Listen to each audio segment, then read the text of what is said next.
Happy to talk to you today about kind of the parallels between ML audio and ML vision. Obviously this could be quite a deep subject, so to borrow from Chris's metaphor there, this would be kind of the tip of the iceberg. But before we kind of jump into that, I want to talk to you about my company, DSP Concepts.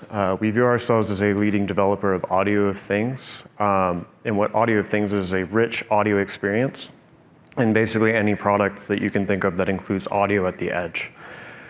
And we kind of enable that through a couple different facets. So we have audio IP that has been optimized to many different hardware and chips, 400 modules actually. Then we also provide prototyping hardware, debugging tools, tuning tools, consulting, and also worldwide support with offices in Santa Clara, Stuttgart, Taipei, and Seoul.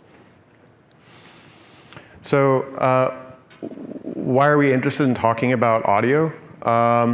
Well, at DSP Concepts, we've actually seen audio make it into lots of devices. So what you see here in this image that's displayed on the right is all the products that have leveraged Audio Weaver in some form or fashion to create that rich audio experience.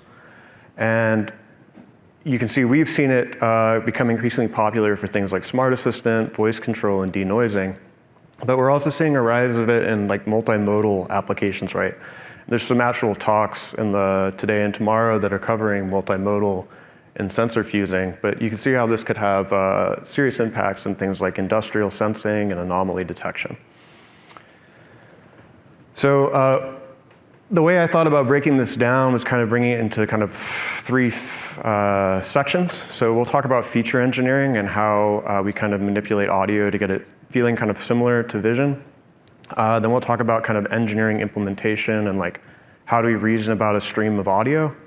And then we'll talk about kind of the tip of the iceberg sort of audio problems and how those compare and contrast.